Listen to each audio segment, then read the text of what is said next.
Sa nakaraang kabanata, ipinamalas ni Kayo ang kanyang kahangahangang lakas sa Sublime Heaven Festival, dahilan upang makuha niya ang respeto ng akademya at ng mga kapwa mag-aaral.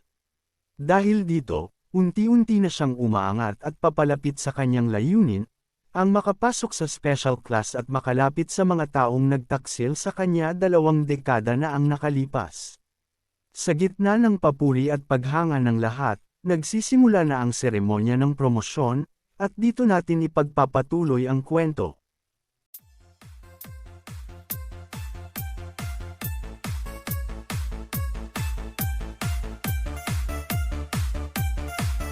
Makikita natin ang kasalukuyang senaryo, na ginaganap ng akademya ang seremonya ng promosyon.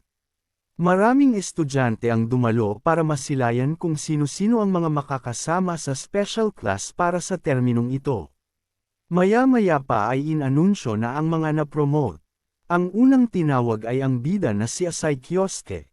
Nagsipalakpakan ang lahat, agad naman itong tumayo nang marinig ang pangalan. Tapos ay naglakad papunta sa stage. Habang naglalakad, may mga estudyante na sobra ang paghanga sa kanya kahit na 1 buwan pa lang siya dito simula nung siya ay na-transfer ng paaralan. Meron din nakabanggit ng mga ginawa sa paligsahan sa festival.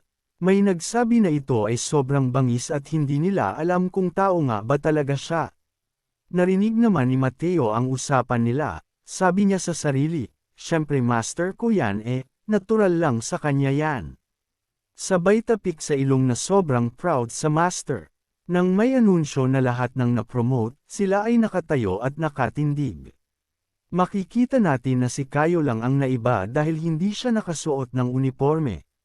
Nagsalita ulit ang taga-anunsyo. Ang susunod na seremonya ay ang pagbibigay ng armband.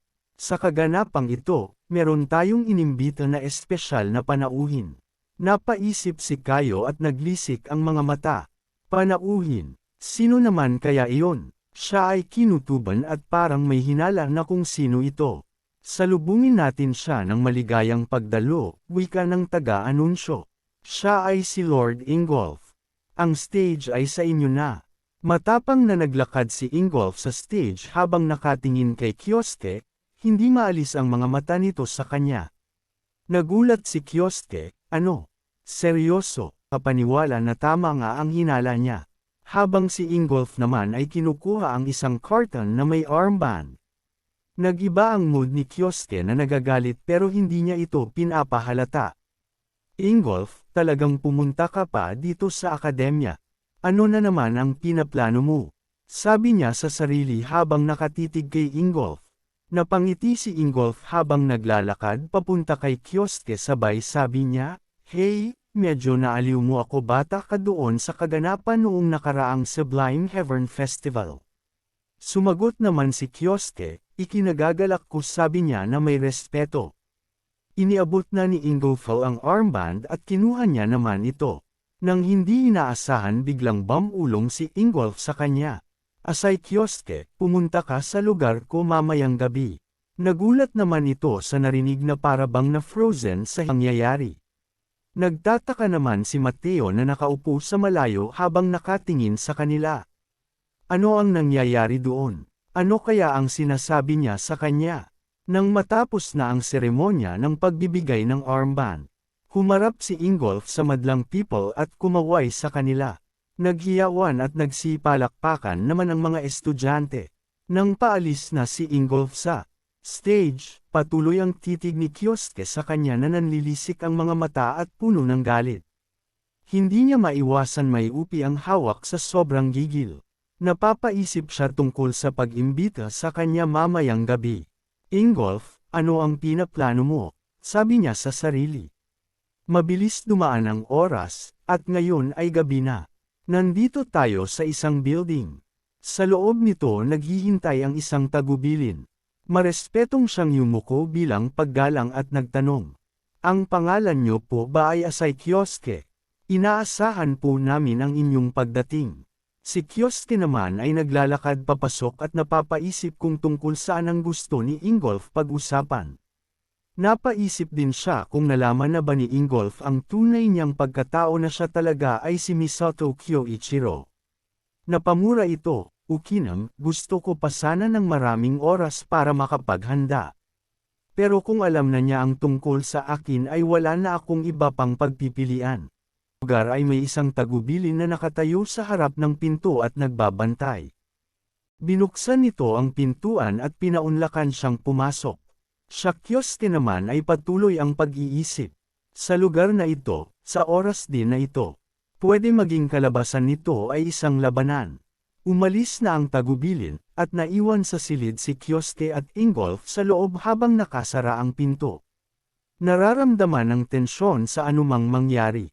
Nakatayo si Kyosuke sa harapan ng isang bakanting upuan at mahabang mesa na may nakahain na puno ng pagkain.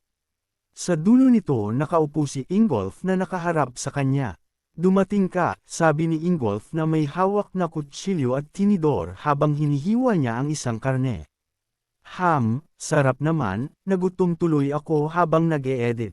Balik sa eksena. Umupo ka, sabi ni Ingolf sa kanya. Mag-uusap tayo pagkatapos nating kumain ng gabihan, sabi ni Ingolf.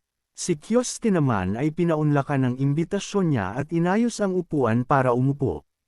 Napapaisip pa rin siya, so ano ngayon? Alam mo na ba kung sino ako? Nang matapos na silang kumain, tinatanggal na ng tagubili ng mga pinagkainan nila at binigyan sila ng mainit na kape. Nescafe ba iyan? Joke. Nag-umpisa magsalita si Ingolf. Uulitin ko, ang ipinakita mo sa Sublime Heaven Festival ay napakahusay. Lalo na yung labanan sa pinakataas na palapag. Doon mo nakuha ang atensyon ko. Ngayon, mayroon akong gustong itanong sa iyo, sabi ni Ingolf. Si Kyosuke naman ay tahimik lang sa upuan at nakikinig sa mga sinasabi sa kanya. Tumulis ang paningin ni Ingolf patungo kay Kyosuke. Biglang lalong tumaas ang tensyon. Nagpatuloy si Ingolf. Ano ba talaga ang itinatago mo? Biglang nagulat si Kyosuke sa bigat ng tensyon na nararamdaman at sa kanyang narinig. Ang daming naglalaro sa kanyang isipan. Napakahigpit ang kanyang kamay at bumuo ng kamao. Hindi, impossible. Hindi ito maaari. Patuloy niyang pag-iisip. Kung talagang alam niya na ako si Koichiro, sasabihin niya ito sa akin ng harapan ng tungkol dito. May pinaghihinalaan siguro siyang ibang dahilan. Pinakalma niya ang sarili, ni-release ang tensyon sa kamay. Tahimik lang si Kyosuke at hindi sumagot. Nagpatuloy si Ingolf, yung fusion magic na ginamit mo doon sa top floor. Yun ay abilidad ni Iwako. Inali niya ang buhay niya para lang mapalakas iyon at inukol niya ang 20 taon dito para magawa. Bakit kaya mo itong gamitin? Napangisi lang si Kyosuke at naisip, kagaya nga ng nasa isipan ko. Nag-aalala lang siya tungkol sa mahika ko. Sumagot siya kay Ingolf. Doon kasi sa Japan, binigyan ako ni Iwako ng special training. Paliwanag niya. Oh talaga? At kailan mo natutunan ang fusion magic? Tanong ni Ingolf na may hawak na tasa ng kape. Sumagot si Kyosuke nang nakangiti. Oo, sa tingin ko napakagaling niya lang magturo. Utang ko sa kanya ang lahat. Napatawa naman si Ingolf ng kaunti habang umiinom ng kape. Mukhang siya nga ang taong tinutukoy mo. Siya lang ang makakagawa ng ganyan, pero na-master mo ito ng maigi. Ibinababa niya ang tasa sabay sabi ng, pero huwag mong gamitin ang kakayahan niyang sa mali. Tumayo siya at dagdag niya sa sinabi. Kung hindi magagaya ka sa sinapit ni Misato Kyoichiro, ang taong muntik ng sumire sa buong mundo. Wala namang reaksyon si Kyosuke. Tahimik lang at nakikinig. Tumalikod si Ingolf sa kanya at nagsalita, narinig mo na siguro ang tungkol dito. Ang tungkol sa sakuna sa S-rank dungeon, 20 taon na ang nakaraan. Nalunod siya sa kanyang sariling kapangyarihan at sa huli, ay nabigo siya sa kanyang plano. Gusto niyang palabesan ang mga halimaw sa dungeon, nagplak-planong patayin kaming lahat sa grupo. Kami na sarili niyang kakampi. Nabigla si Kyosuke sa narinig na kwento ni Ingolf. Ano? Sabi niya sa sarili. Pero patuloy si Ingolf sa pagkukwento na mukhang galit na galit. Lahat kami gusto niyang patayin para siya lang ang matira at maging isang bayani. Yun ang nasa isipan niya at Sa araw na iyon, ginawa niya ang kanyang plano. Pero mapalad kami dahil nahinto namin siya bago pa niya kami mapatay. Nagdilim ang paningin ni Kyosuke sa mga naririnig. Galit na galit ito sa mga kasinungalingan at baluktot na pangyayari pinagsasabi sa mga tao. Itong mga bastardong ito, hindi ko sila mapapatawad. Magbabayad sila sa mga ginawa nila. Lalong nagalit si Kyosuke at tumaas ang tensyon. Kita sa kanyang mga mukha na lumabas na ang gigil at nakalabas pati ang kanyang ngipin. Nagpatuloy pa din si Ingolf sa pagsasalita. Kaya binabalaan kita, huwag mong hayaan na lamunin ka ng iyong sariling kapangyari. Naputol sa pagsasalita si Ingolf nang nagsalita si Kyosuke. Okay lang yun sir. Ang kapangyarihan ay ang kailangan mo para talunin ang kasamaan. At gagawin ko yun kahit ano pa man ang mangyari. Para maging malakas sa lahat kahit sino man. Sabi ni Kyosuke na kitang-kita ang kumpiyansa at determinado sa sarili. Nanlaki ang mata ni Ingolf sa sinabi ni Kyosuke at nagsalita siya, kagaya nga ng nangyari sa festival, ikaw ay napaka-interesadong estudyante pa rin. Sige, bibigyan kita ng pabuya dahil sa tapang ng kumpiyansa mo sa sarili, sabi ni Ingolf. Napatanong naman si Kyosuke. Pabuya, tama, sagot ni Ingolf. Sa susunod na gaganaping exercise, ako ang makakatapat mo bilang kalaban sa pag-insayo. Kung sang-ayon ka at papayag ka lang naman na tanggapin ito. May anang nasabi ni Ingolf na nakatingin kay Kyosuke. Tumayo si Kyosuke sa upuan at sumagot. Naiintindihan ko. Ikinagagalak ko na tanggapin at iyong hamon. Sabay nagtinginan sa isa't isa. Mabilis ang paglipas ng oras at malalim na ang gabi, pero ang kapaligiran ay buhay na buhay at puno ng tao ang mga lansangan. Malayo ang tingin at napakaseryoso ng mukha. Iniisip pa rin ni Kyosuke si Ingolf. Ang mga sinabi nito sa kanya lalo na ang gantimpala na binigay niya. Ito ang pinakamagandang gantimpala na natanggap ko. Wala na akong hihilingin pa. Maghintay ka lang. Sabi nito habang naglalakad. Tatalunin kita kahit ano pa ang mangyari. Ibibigay ko ang lahat-lahat ng kakayahan ko para mangyari iyon. Kaya umanda ka at ipapatikim ko sa iyo ang aking paghihiganti na binitbit ko ng 20 taon. Ngayon nag-iinit na ang eksena, inalok ni Ingolf si Kayo ng isang espesyal na gantimpala, ang mismong pagsasanay laban sa isang santo.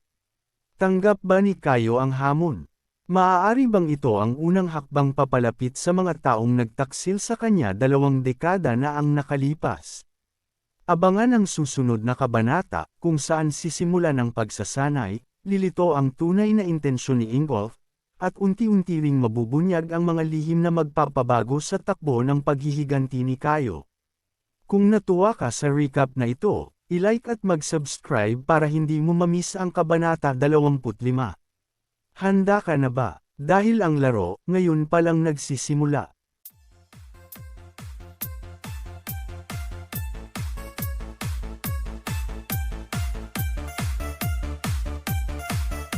Kung nagustuhan niyo po ang ating video, please paki-like po ito at mag-subscribe na din po sa ating YouTube channel. Maraming salamat po sa inyong suporta.